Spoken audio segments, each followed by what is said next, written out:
and welcome to episode 7 of This Is Actually Pretty Cool. This is the web series where I am researching and cooking my way through a 1998 cookbook / memoir. It's called In the Kitchen with Elinor Donahue. You can go to episode 1 of this series just to find out more of what it's about, who Elinor Donahue is, and what you can expect from the series as we move forward.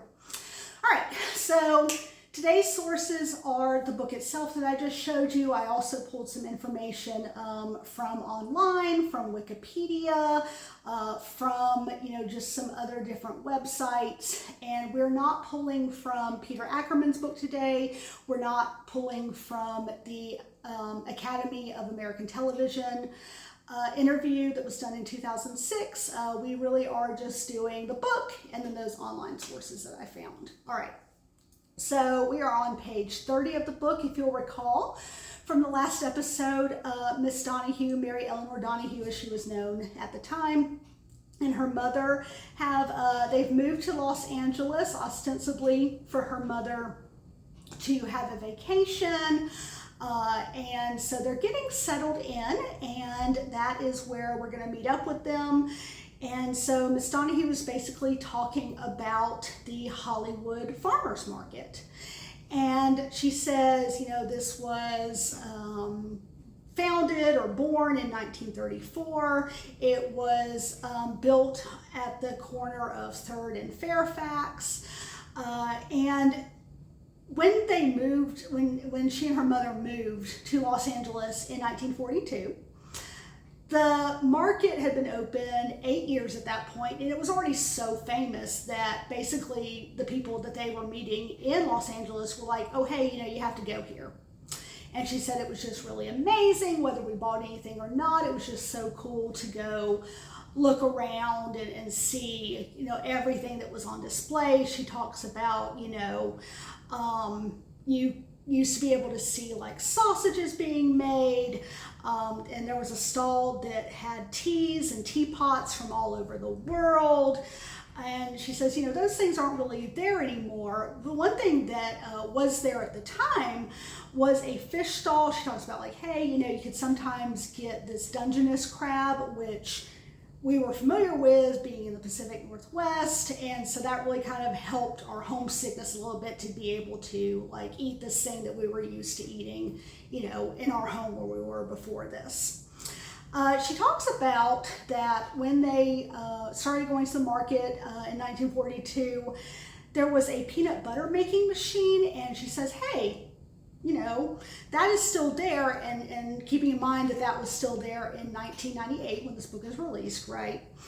And so reading through this section or this little like part of the book, my main focus was on, I want to see if the businesses she mentions that were open in 1942, that were still open in 1997 or 1998, are still open, now in the year of our Lord 2024. So this peanut butter making machine, I was actually able to find the retailer that features that, and they are still there. They are called McGee's House of Nuts. They actually opened their first location in another part of California in 1917. And then once this farmer's market opened in 1934, they were actually the first non-produce store, like to open a stall there. And they are, according to their website, the oldest tenants of the farmer's market. Because I don't know if I mentioned this, the farmer's market itself does still exist. Now, when you Google Hollywood farmer's market, it's going to pull up one thing that I'm sure it's fine. I'm sure it's a great farmer's market, but it's not this one. I actually had to Google Hollywood farmer's market 3rd and Fairfax to find this one because it was built on the corner of 3rd Avenue and Fairfax. So I thought it was just really cool that they still have, one of those businesses there. I'm always really fascinated by businesses that can survive, long term. And so I thought that was really interesting, right? She tells us that they do also have a Tequila, which is a family apparently. She talks about Bob Tequila. His father started Tequila Meats in 1942, which I'm thinking maybe what she's saying is that, oh, Tequila Meats started in this farmer's market in 1942, and that's why we're, looping back to it now in 1998. And, she talks about like, hey, Bob is still there. He took over it in 1966. And, his wife and sometimes his daughter Melanie, they help out with the stall as well. Here's the thing. So she was saying this in 1998, right? And I thought I was going to have similar success with this that I did with the McGee's House of Nuts and that peanut butter machine. And it looks like they were in the market actually for a long time. The last review on Yelp.com is from 2018. And I will say they didn't have the best reviews in 2018. They were at, they had 2.5 stars on Yelp. And it does appear to be closed. So I couldn't figure out when it was closed, but the Yelp users have reported as of, July 2024, so, just last month, that it does appear to be closed. So, but she does say that Bob Tequila now runs Bob's Coffee and Donuts. That is also in that farmer's market. And guess what? He still runs Bob's Coffee and Donuts in the farmer's market. And I think this is really cool. One, because again, I'm always really fascinated by businesses that can kind of really stick it out. I know like the restaurant business can be really, finicky, and especially when you had things like COVID happen and stuff. I know hit a lot of restaurants really hard. I just think it's really cool when businesses can survive that. And the second reason I thought it was really cool is because where I live now, we don't have a donut place. Now, I'm not saying that there are not donut shops in Western North Carolina. Now, we have Dunkin' Donuts, and then we also have, just mom and pop places. What I am saying is that the little town where I live does not have a donut place. Like, they actually closed our Dunkin' Donuts. So, and coming from a place where we had, we had Dunkin' Donuts and we had Krispy Kreme, but we also had like just specialty donut shops. Like there was one that just did like little tiny donuts, and there was one that did, these special like bacon wrap donuts and, donut bars. And then there was another one that would do like, they would have like a, mudslide donut with like a little dropper thing of whiskey like stuck into the donut. So I was on the website for Bob's Coffee and Donuts, like looking at all the donut offerings, and I'm not gonna lie to you, I was really jealous of it. Like I was just shoving my, candy bar into my mouth like, wow, must be nice to have access to actual donuts. Like we're at a point now where I'm just gonna learn how to make donuts. And yes, I did check this book to see if there's a donut recipe, and there is not, but don't worry, I can find a donut recipe anyway. Bob Tequila comes up because in 1998, this meat place did still exist, and Miss Donahue tells us that she picked up some shad roe there the other day in 1998, and she talks about the fact that shad roe season is like a 10-day to 2-week period in April or May. She says briefly the shad is a river fish found in the Sacramento and New York area. She talks about, she says Bob prefers the New York variety. She says the fish itself is not well thought of, but the roe is really good. So, okay. Shad roe is the egg sac of the female shad. So just, that's what it is. And this is the part where I tell you that there is a recipe. There is a recipe for shad roe, and we will not be making it because, as you may remember from about 2 seconds ago, shad roe season is a 10-day to 2-week period in April or May. So by the time I started looking at doing this project, like I started doing, you know, all the kind of research and everything in June, shad roe season was over.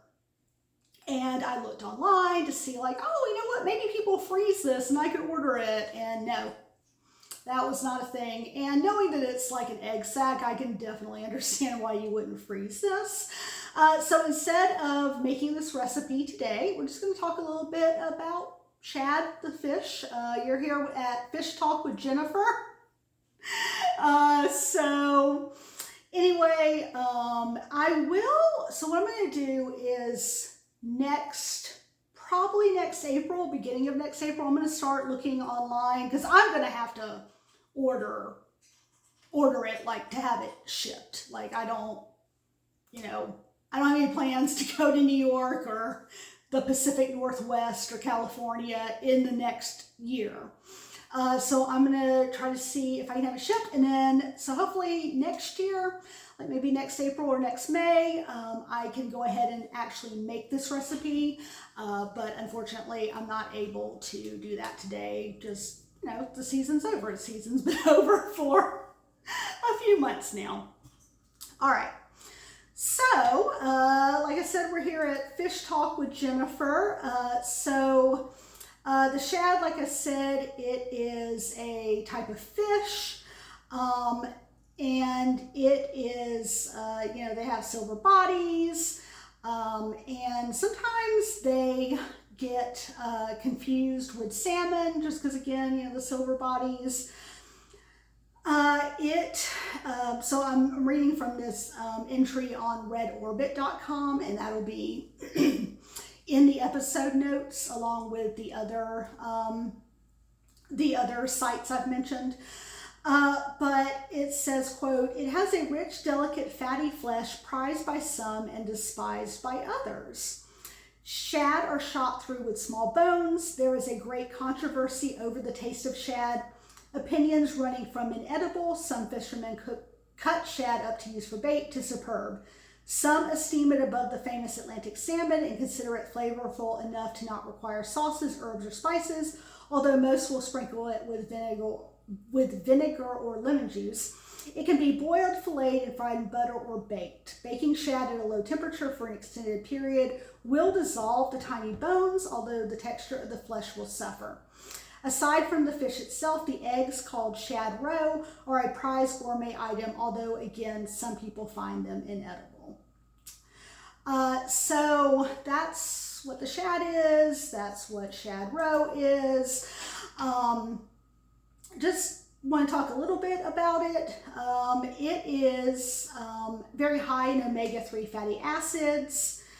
It actually contains nearly twice the omega-3 fatty acids per unit weight as wild salmon. And shad is also very low in toxins.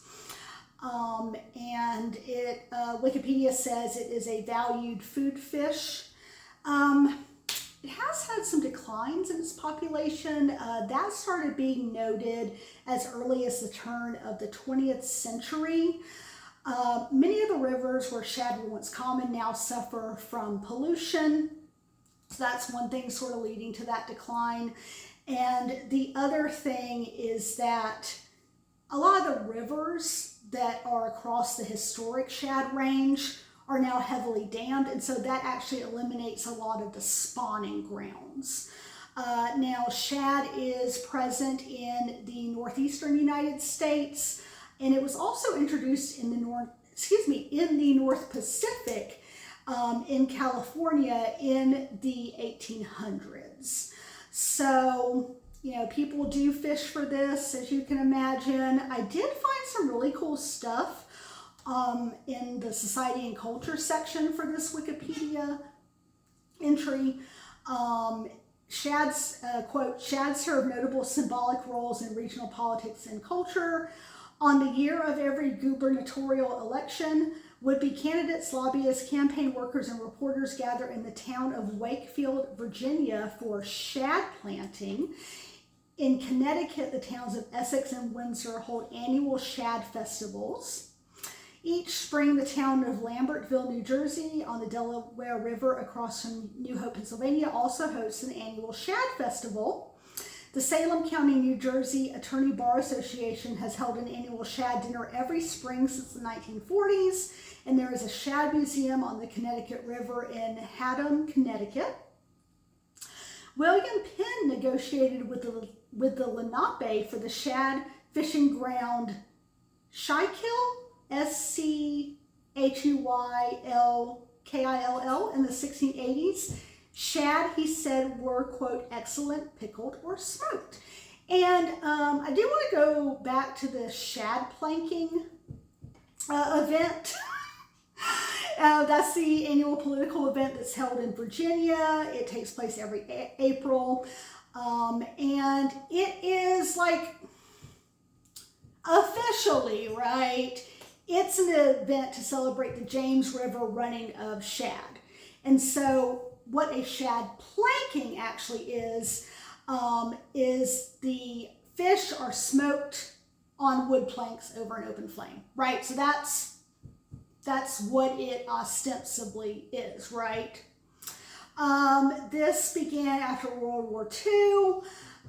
It's still going on today. And so, you know, it used to be pretty one political party or the other, right? Like, so the Wikipedia entry says, this was long a function of the state's conservative Democrats whose political machine dominated Virginia politics for about 80 years from the late 19th century until the 1960s. And then it goes on to say, however, both Virginia and the shad planking had evolved into a more bipartisan environment by the 1980s. In modern times, would-be candidates, reporters, campaign workers, and locals gather to eat shad, drink beer, smoke tobacco, and kick off the state's electoral season with lighthearted speeches by politicians in attendance. And I think this is really cool.